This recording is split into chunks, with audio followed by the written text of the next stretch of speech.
এখন আমরা শিখব যে কিভাবে আমরা আমাদের কারেন্ট ওয়েবসাইটটিতে ফুটারের ঠিক উপরের দিকে ফলোয়ার্সদের ঠিক বাঁ পাশে আমরা আওয়ার পেজেস নামক একটি লিঙ্ক আমরা ইনক্লুডেড করতে পারি।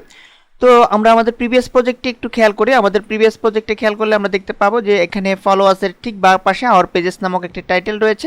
দেন এখানে আমরা দেখতে পাচ্ছি হুম এবং ব্লগ নামে দুটি লিঙ্ক আমরা দেখতে পাচ্ছি। তো এই কাজটি মূলত আমরা আমাদের কারেন্ট ওয়েবসাইটে করব।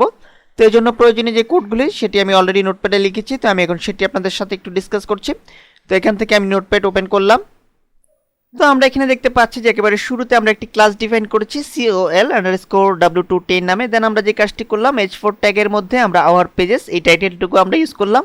তো আপনারা আপনাদের পছন্দ মতো যে কোনো টাইটেল এখানে ইউজ করতে পারেন। দেন আমরা যে কাজটি করেছি আমরা দুটি লিঙ্ক এখানে ইউজ করেছি, একটি হচ্ছে হুম আর একটি হচ্ছে ব্লগ, অর্থাৎ হুম এবং ব্লগ এই দুটি অ্যাঙ্কর টেক্সট আমরা ইউজ করেছি।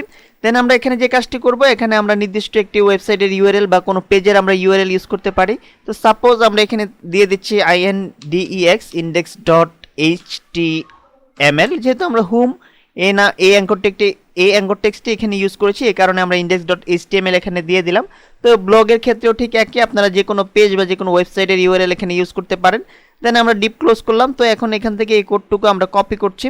কপি করে আমরা চলে যাচ্ছি আমাদের মূল ড্রিমওয়েভারের ফাইলে, অর্থাৎ index.html এই ফাইলে এসে একেবারে আমরা যে কাজটি করব, এই ডিবের ঠিক শেষে আমরা এই কোডটুকু পেস্ট করে দিব।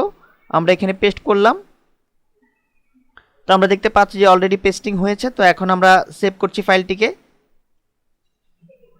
আমাদের ফাইলটি সেভ হয়ে গেল। তো এখন আমাদের যে কাজটি করতে হবে, আমাদের CSS কোডিং কিন্তু এই ফাইলের জন্য করা লাগলো না, যেহেতু আমরা ক্লাস ইউজ করেছি একই, অর্থাৎ আমাদের প্রিভিয়াস প্রজেক্টে আমরা যে ক্লাসটি ডিফাইন করেছিলাম সেই ক্লাসটি নিয়ে আমরা মূলত আমাদের বর্তমান যে লিঙ্কটি আমরা দিলাম, অর্থাৎ আওয়ার পেজেস যে লিঙ্কটি আমরা ইউজ করলাম সেটি মূলত এই ক্লাসকে আমরা কল করেছি COL_W210 নামে।